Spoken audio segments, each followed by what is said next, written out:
Uno, dos, tres. Bienvenidos al podcast El dinero no viene con instrucciones. Mi nombre es Ricardo Chavero, soy director general de Network Consulting. Llevo más de 10 años invirtiendo en el mercado de valores y me encanta aprender sobre cómo cuidar el dinero. Y yo soy Brenda Gómez, soy asesora financiera. He ayudado a más de 1,000 personas a mejorar y sanar sus finanzas. También disfruto mucho de aprender sobre el dinero. Síganos en nuestras redes sociales, Network MX, o búscanos en Google como asesorfinanciero.com.mx.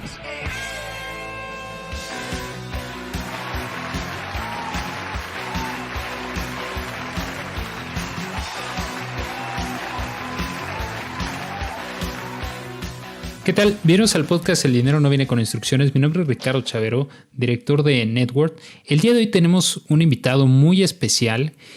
Seguramente todos nos hemos preguntado, hay muchos tipos de inversiones y una de las inversiones que en algún momento me empezó a llamar mucho la atención por cómo se comporta en el largo plazo es el arte. Si realmente podemos hacer inversiones en distintos tipos de arte. Y el día de hoy nos acompaña Óscar Orlando Telles. Él es promotor de arte y asesor de inversiones en arte con muchos años de experiencia. Y el día de hoy nos va a platicar un poquito más de cómo es este mundo de las inversiones en arte, cómo funciona y cómo nos podríamos acercar a un poco más a este tipo de inversiones. Mi estimado Óscar Orlando, bienvenido al podcast El dinero no viene con instrucciones. Muchas gracias por estar por acá. Hola Ricardo, ¿cómo estás? Muchas gracias a ti, gracias a tu auditorio por escucharnos. Y sí, la verdad es que el arte es una de las inversiones que más le puede llegar a asustar a la gente por lo que puede llegar a conocer o desconocer de la naturaleza de estas, pero la realidad es que tiene oportunidades increíbles para todo tipo de inversionistas. O sea, es un mito que necesita ser multimillonario o tener pues cantidades exorbitantes en el banco para poder invertir en obras de arte. Entonces, pues platiquemos un poquito del tema. Claro que sí. Orlando, creo uno de los principales puntos cuando uno en general habla de inversiones, dice, bueno, pues debo de entender primero qué estoy haciendo, ¿no? Pero posiblemente para la mayoría de los mexicanos, el simple hecho de decir inversiones, que ya de por sí muy pocas personas lo hacen, y luego agregarle la palabra arte, como tú bien dices, hoy como que me asusta 3 veces más de lo que si nada más es una inversión, ¿no? Creo que tiene mucho que ver obviamente con el tema de que pues no necesariamente los mexicanos somos muy apegados al tema del arte. Platícame primero cómo debería de hacer este acercamiento. ¿Tengo que ser yo un especialista en arte si es que me interesa llegar a hacer alguna inversión? ¿Cómo debería de ser este acercamiento? Mira, pues el arte es como cualquier otra inversión. Siempre es recomendable acercarte a algún experto que conozca más sobre el tema y que te vaya a ir guiando. Todo mundo podemos coleccionar arte y podemos comprar arte con el mero gusto, básicamente con el corazón. A mí me gusta una pintura, a mí me gusta una escultura, a mí me gusta una foto, voy y la compro. Desafortunadamente, si nuestro interés es que nuestra inversión o ese gasto que hicimos mantenga el valor en el tiempo o incluso vaya creciendo, es necesario tener un poquito más de información, conocer la carrera del artista, conocer la naturaleza de la pieza, conocer un poco el mercado, para poder pues ir disminuyendo nuestros riesgos. Entonces yo te recomendaría siempre acercarte ya sea con un consultor de inversiones o con un galerista, que son las primeras personas con las que llegamos a tener acercamiento. Correcto. Platícame un poquito más, Orlando, ¿cómo se determina, digamos, a grandes rasgos el valor de una pieza, de un cuadro, de una escultura? ¿Cómo es que, digamos, tiene ese valor intrínseco, por así decirlo? ¿Cómo es que se hacen estas estimaciones? Bueno, es difícil y complicado, pero hay varios puntos que se tienen que tomar en cuenta. Para empezar, pues lo principal es la calidad pictórica de la pieza, la calidad artística o la destreza que tenga en la técnica el artista que está pues ejecutando la obra en cuestión. Después de ahí, ya que se revisan todos estos detalles formales que debería contener la pieza, se hace una revisión también de la trayectoria, currículum y todos los datos inherentes al artista que está ejecutando esta pieza. Después de eso, nosotros podemos tener, pues básicamente como cuando tú comparas fondos o empresas similares que se desarrollan en el mismo Claro. mercado, nosotros podemos tener una idea de hacia dónde va a ir la carrera de este artista. Obviamente, como en las inversiones, pues tú tienes blue chips y tienes otro tipo de instrumentos bursátiles Claro. y va cambiando el riesgo según el tipo de inversión que tú hagas, siendo, por ejemplo, los artistas emergentes los que tienen mucho mayor volatilidad. Pero obviamente, cuando tú estás hablando de artistas emergentes, alrededor del 80-85% se van quedando en la carrera y no llegan a despuntar. Es por eso que tiene mayor riesgo y que si tú quieres invertir en este tipo de obras, necesitas diversificar tu colección o diversificar tu portafolio de arte. Oye, Orlando, platícame, para tratar de hacer un poquito una analogía, una comparativa, mencionabas los artistas emergentes. Yo lo primero que pienso es como si fuera una especie de startups, ¿no? Así como puede llegar a tener una evaluación enorme, pues como tú bien decías, pues a lo mejor el 85-90%, pues a lo mejor ya ahí se queda, ¿no? Entonces aquí entra un punto muy importante que tiene que ver con el tema de la diversificación. ¿Qué pasa si a lo mejor yo digo, pues es que sabes que no me interesan necesariamente las startups de arte, ¿no? No me interesan estos artistas que a lo mejor apenas empiezan a salir al mercado, sino a lo mejor como haciendo esta analogía, oye, pues estoy buscando algo que sea un poquito más estable, un poquito más seguro. ¿Eso existe en el arte o necesariamente todos los artistas pueden tener mucha volatilidad? Digamos, ¿cómo sería este caso? No, por supuesto que existe y hay distintos tipos de arte. O sea, la parte principal y lo que yo siempre le recomiendo a la gente que se quiere empezar a meter al mundo del coleccionista, del coleccionismo en arte, es lo primero con lo que tienes que comprar es con el corazón. O sea, siempre que ves una pieza te tiene que transmitir algo, te tiene que gustar, tienes que conectar con ella porque al final, a diferencia de cualquier otra inversión que tú tengas, por ejemplo, en bolsa, tú vas a convivir con esa pieza todos los días, la vas a ver en tu casa, la vas a ver en tu oficina, vas a estar en contacto todo el tiempo con ella, entonces tiene que ser algo que disfrutes.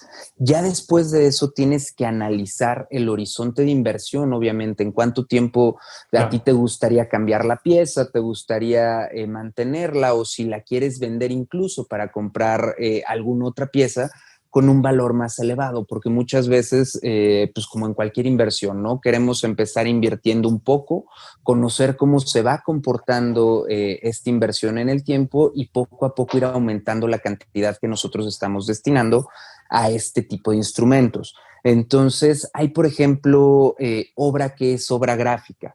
La obra gráfica es una obra que hacen los artistas a través de varias técnicas, pero son reproducciones.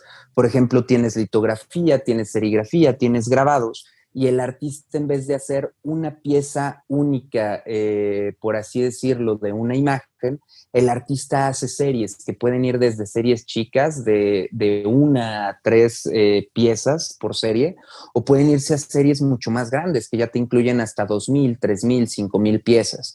Entonces, la ventaja con este tipo de compras de series es que tú puedes tener un Picasso, por ejemplo, por 30,000, 35,000 pesos, un Dalí por 30,000, 45,000 pesos, según obviamente el valor de la pieza que estás buscando en el mercado, porque no hay que olvidar que aunque hay varias, pues hay características físicas de conservación Claro. que van dictando el precio de la obra o también lo popular que se hizo esa pieza y lo deseada que es.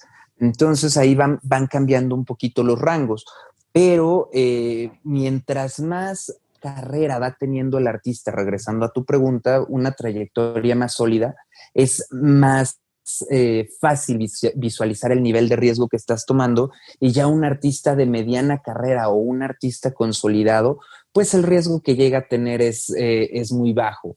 Por ejemplo, siempre escuchamos o siempre la gente dice que el arte siempre sube de precio.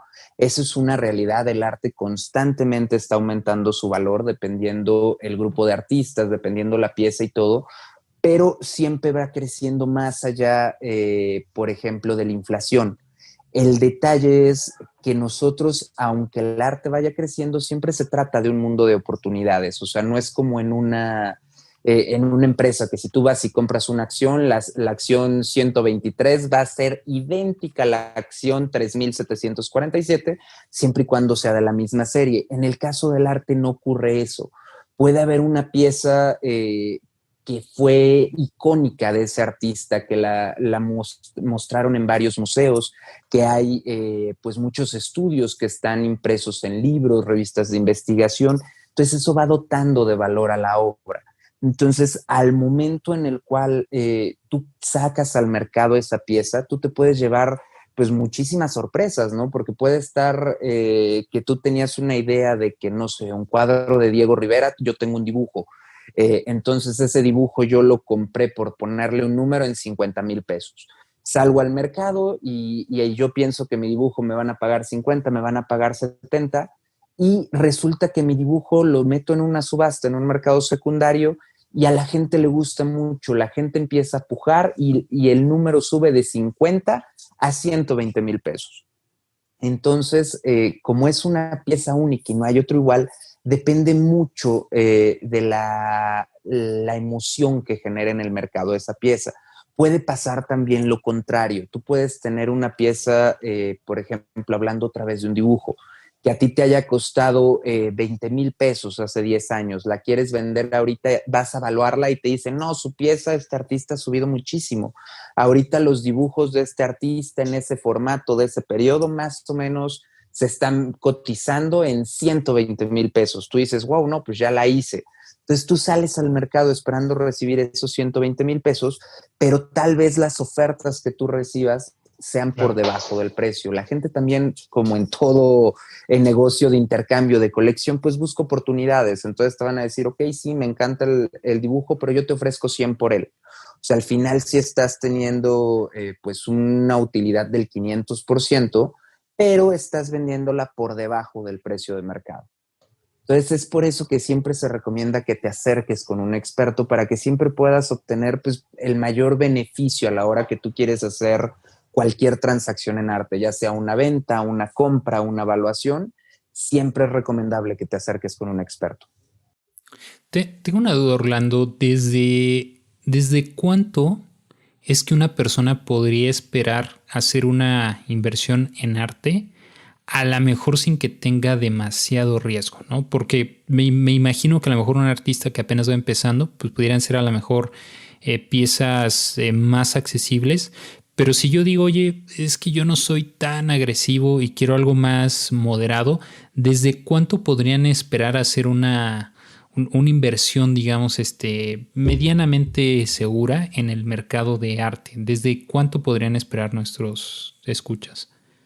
Pues mira, realmente yo te puedo decir que hay muy buenas inversiones que tú puedes hacer, hablando, por ejemplo, de gráfica. Desde los 10,000, 15,000 pesos tal vez encuentres una gráfica padre. Y también lo importante es el horizonte de inversión y la personalidad de cada inversionista. O sea, no es lo mismo, por ejemplo, en cuanto a venta o mercado secundario, no es lo mismo mover una gráfica de un artista de mediana carrera que mover una gráfica de un artista consolidado, que pues ya la gente, más allá en el valor de la inversión que estás viendo en la pieza. Una pausa, Orlando. ¿Qué significa eso de mercado secundario? ¿Cómo se relaciona eso y por qué debería de ser tan importante para las personas que nos escuchan? Lo importante siempre es, tú cuando compras una obra de arte, tú vas a ir a dos lugares tal vez que podrían ser tu mercado principal. Tú puedes acudir directamente con el artista a su taller y comprar de primera mano la obra, o tú puedes acercarte con su galerista. Todos los artistas forman parte de un grupo de artistas de una galería, y la galería los apoya, les da difusión, les da formación y los ayuda a ir creciendo y posicionando su carrera. Entonces, cuando tú compras la pieza en cualquiera de estos dos lugares, se considera mercado primario. Es decir, yo estoy obteniendo la pieza, como quien dice, nueva, salida del taller del artista, y tal vez solo pasó a la galería para ser exhibida. El mercado secundario ya puede haber, como el nombre lo dice, pues ya es una segunda puesta en venta. Tú ya no llevarías la pieza a vender a una galería per se, porque pues es difícil que la galería te acepte si tú no eres un artista con una única pieza. En cambio, tú puedes acudir a diversos tipos u opciones que tienes de venta, como pueden ser las subastas, por ejemplo, que es uno de los medios más populares. Hay varias casas de subasta, tanto a nivel nacional como a nivel internacional, que te pueden solucionar el tema de la venta. O tú puedes vender también la pieza directamente con otro coleccionista. Es decir, pues yo conozco a Juan, que Juan ha coleccionado al mismo tiempo que yo, y a Juan siempre le ha gustado esta pieza, por ejemplo, este dibujo que yo tengo de escuela mexicana colgado en mi casa. Estoy haciendo cambios en mi colección, quiero comprar una escultura u otra pieza similar, y entonces yo tengo intención de venderla. Me acerco de primera mano con Juan, que siempre le ha gustado la pieza, y le digo que mi pieza está en venta. En ese momento, lo que yo recomendaría, si vamos a hacer una venta cerrada con personas conocidas o desconocidas, siempre es importante tener una evaluación vigente de la obra. La evaluación lo que nos va a dar es pues un valor aproximado con el estado actual del mercado, porque el mercado siempre va cambiando. O sea, no es lo mismo, por ejemplo, si hay una exposición de un artista mexicano el día de hoy en el Museo de Arte Moderno, en el Museo de San Carlos, en el Museo X, que tú le quieras llamar, y eso genera mucha euforia, genera mucha expectativa por parte de los coleccionistas. Entonces es probable que haya un... Tengo ahí una duda, Orlando. O sea, con todo lo que me platicas, trato de hacer analogías en mi cabeza para que me haga todo sentido. Y cuando mencionas el tema de la evaluación, pues de inmediato lo que viene a mi mente pues es el real estate, ¿no? Digamos, los bienes inmuebles. ¿Cómo sé yo que la persona que está evaluando mi obra de arte, sí es, digamos, eso? ¿Hay una especie de certificación o cómo deberíamos de hacer ese acercamiento? Porque en el caso de las casas, pues ya está sumamente regulado, no hay evaluadores, etcétera, ¿no? ¿Cómo funciona en el mundo del arte, Orlando? ¿Cómo yo sé que si alguien me dice, mira, pues yo digo que vale esto, o sea, sí es eso? ¿Cómo podemos tener un acercamiento de esta magnitud? De hecho, eso se me hace una muy buena pregunta. Mira, el mercado de la evaluación, como tú lo comentas, es un mercado que está muy regulado, pero dependiendo el tipo de bien mueble o inmueble que tú estás intentando evaluar, hay una serie de requisitos. En México, correcto, por ejemplo, hay muchos valuadores que no son peritos valuadores, pero tienen una buena trayectoria y un buen conocimiento del mercado, y hay expertos también en cada tipo de artista. Entonces, siempre lo más importante es conocer un poco la fama o el renombre que tiene esta empresa o este evaluador al que te vas a acercar. Siempre es importante pues que te lo recomiendan, ¿no? Que sea gente certificada y gente que ya ha tenido contacto con ellos y que te emitan un dictamen firmado. O sea, una evaluación, como su nombre lo dice, es un proceso de evaluación de la obra que lleva una metodología, que se hace un estudio comparativo de mercado entre varias piezas del periodo del artista y los valores que han alcanzado estas piezas en mercado secundario, principalmente en subastas públicas. Correcto. Es la información que se puede tener. Si tú ya tienes una pieza de mucho más nombre o mucho más peso o requieres ya una evaluación, por ejemplo, para asegurar la pieza, ahí lo que te piden es que sea un perito certificado. El perito certificado, como el perito certificado de todas las áreas que puede haber de evaluación de cualquier bien, claro. Todo está documentado en el Diario Oficial de la Federación y existe una lista oficial del Poder Judicial en el cual vienen todas las cédulas y los números.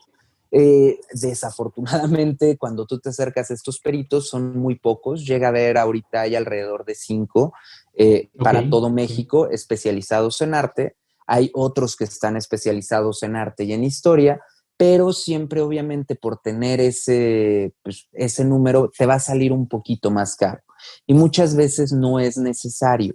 Simplemente necesitas un dictamen de una empresa que tenga ya el renombre o de una persona que tenga renombre. Esa parte es interesante, o sea, saber que sí existe, digamos, un respaldo, pero como tú bien dices, pues como en todo, ¿no? No es lo mismo adquirir una acción de una empresa que lleva 30 años en el mercado y vale trillones de dólares, que pues a lo mejor algo que está ahí en medio y que a lo mejor no necesariamente alguien conoce, es algo similar, ¿no? O sea, creo, tiene que ver mucho, pues también con la investigación que tú hagas, ¿no? Que no sea, digamos, a ojos cerrados y nada más estés viendo ahí qué puede pasar. Tengo una duda, Orlando. ¿Cuál debería de ser, cuál es el promedio del horizonte de inversión que tendría que esperar yo para decir, oye, hoy adquirí una pieza en 50,000 pesos? ¿Cuál debería de ser el horizonte de inversión promedio en el mercado de arte? ¿Cuál debería ser el punto de maduración que alguien debería de estar esperando? Mira, eso depende mucho del tipo de artista que estás coleccionando. Ok. O sea, como te lo mencioné, hay artistas emergentes, artistas de mediana carrera y hay artistas consolidados y ya llega a haber también firmas, que son artistas que ya el valor de su firma vale por sí solo. Entonces, dependiendo en qué grupo o en qué clúster de artista o de obra tú estás invirtiendo, es el periodo de maduración. Pero normalmente se recomienda no vender tus obras o esperar a que se aprecien en un promedio de 5 a 10 años. Te puedo poner, por ejemplo, un ejemplo. Uno de mis grandes amigos tiene una galería muy importante en México y ya lleva 30 años con ella. Entonces, en esta galería hubo varios coleccionistas que se acercaron y hace 12, 13 años compraron piezas de entre 10 y 20,000 pesos. Un ejemplo muy claro fue una pieza que se compró de un artista mexicano que se llama Jorge Marín. No sé si tú lo conozcas, hemos visto sus alas en Paseo de la Reforma, estas esculturas como humanoides con alas y picos, son muy emblemáticas de él, son bronces. Entonces, pues varios coleccionistas compraron este tipo de piezas. En concreto hubo uno que compró una pieza por 18,000 pesos, una cerámica. Esta cerámica al día de hoy, 15 años después más o menos, de esos 18,000 pesos, la pieza vale ya 25,000 a 30,000 dólares. Ok. Ahí fue coleccionado cuando él era un artista emergente. Me voy, por ejemplo, a otro tipo de pieza y con un tipo de shock de mercado, por ejemplo, que es muy importante. Hace algunos meses tuvimos, pues, el shock o el infortunio de que falleciera el maestro Felgueres, uno de los últimos artistas de la ruptura, de los más reconocidos en México, y sus piezas llegaban a tener ya precios arriba de los 100,000 dólares, 200,000 dólares. Sin embargo, lo que yo te mencionaba de la obra gráfica, su obra gráfica estaba alrededor de los 20, 30,000 pesos y en el último año llegó a colocarse en 40, 45,000 pesos. Una obra que yo compré ahí en lo personal hace no más de 3 meses, ahorita ya vale alrededor de un 50, 60% más del valor en el que yo la adquirí, porque el maestro falleció, porque quiere decir que ya no va a haber más obras de él. Claro. Ya se produjo todo lo que se iba a producir y hasta ahí llegamos. Entonces, depende de muchos factores el horizonte de inversión, porque como te digo, yo, por ejemplo, ahorita ya saqué el 50% de mi inversión en menos de 6 meses. Claro. Tengo una duda, Orlando, que ahorita llega a mi mente. Digo, entiendo, hago mucho la analogía, pues hoy si es una empresa nueva, pues el horizonte de inversión tiene que ser más largo, ¿no? Para poner un poquito el tiempo a tu favor, si es alguien ya más o menos conocido, digamos, porque es una inversión entre paréntesis más conservadora, pues a lo mejor podría ser menos el horizonte de inversión que podríamos esperar, ¿no? Pero tengo una duda que ahorita llega a mi mente, Orlando, y con eso para ir cerrando, se me hace muy interesante todos los temas que platicas, pero mi pregunta es la siguiente. Oye, compré X o Y pieza de arte y ahora ¿dónde la guardo? Porque a lo mejor yo no sé darle ni el mantenimiento ni no la vaya a tirar. O sea, ¿existe algún mecanismo para decir, oye, sí, yo ya compré esta pieza de arte, pero pues yo no entiendo de esto, entonces prefiero que alguien me la pueda casi guardar, digamos, una caja fuerte para que tenga mantenimiento y demás. ¿Existe algo que podamos hacer? Porque ese a lo mejor sería uno de mis miedos, por ejemplo, ¿no? De decir, oye, pues compré la pieza de arte y la persona que me ayuda con la limpieza le pasó ahí un trapito. Mira, para empezar, siempre es importante que cuidar las piezas de arte no es tan complicado. Al final están en la pared, sí requieren cierto cuidado, cierto mantenimiento, que no estén directamente al sol, quitar el polvo, que no uses agentes abrasivos. Todo eso sí se lo puedes preguntar directamente al artista. Obviamente, si tú te vas, ya eres otro tipo de coleccionista, ya estás en otro nivel y ya estás comprando piezas con un valor y no solo valor monetario o económico, un valor histórico importante.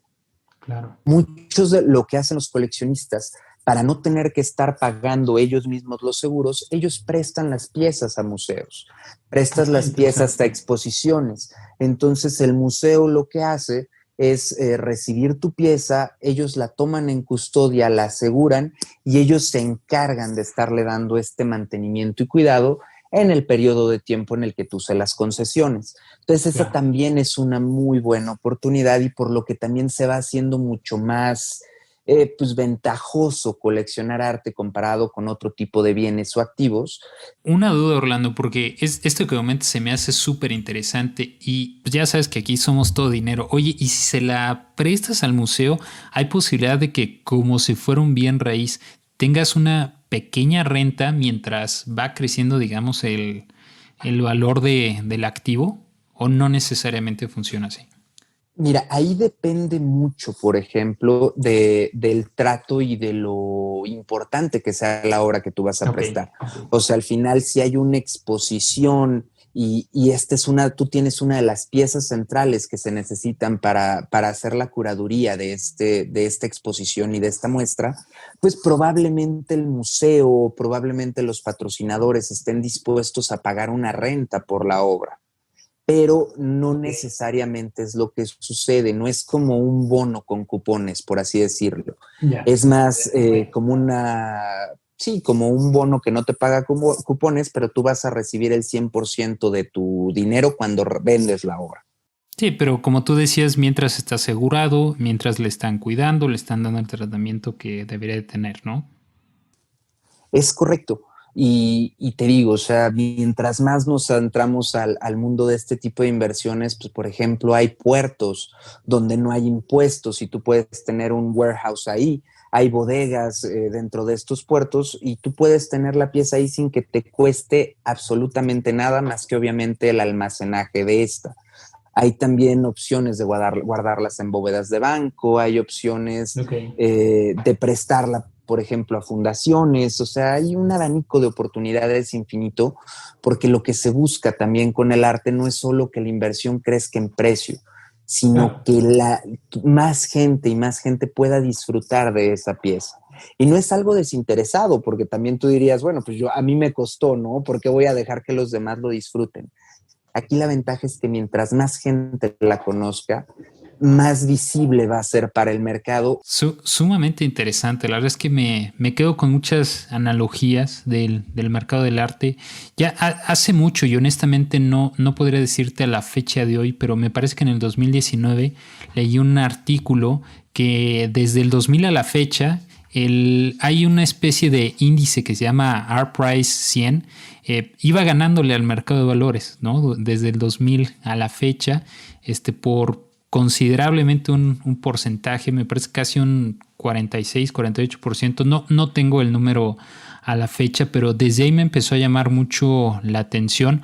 Como ya escuchamos en el episodio de hoy, hay inversiones más accesibles, no necesariamente, como decíamos en un inicio, necesitas tener millones de dólares para poder entrar en este negocio.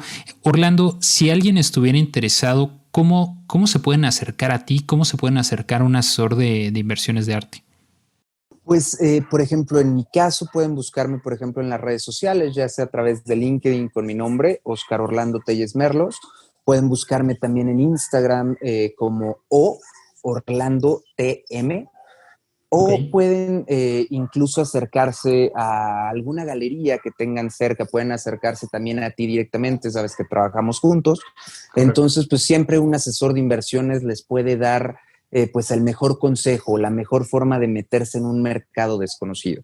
Correcto, mi estimado Rolando, te agradezco mucho. Perdón que ya se nos acabó el tiempo, pero se me hace muy interesante este tema. Creo que podríamos seguirlo hablando un rato más.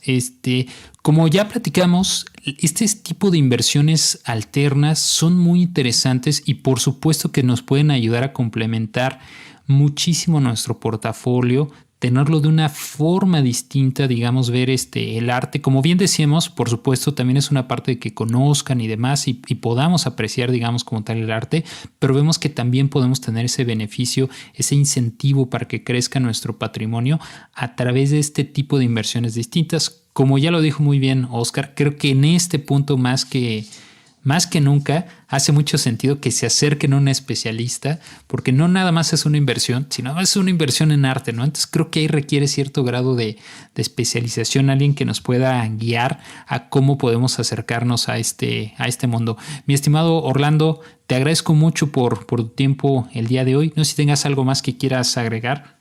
Sí, los dejo con la cereza del pastel, mi Ricardo.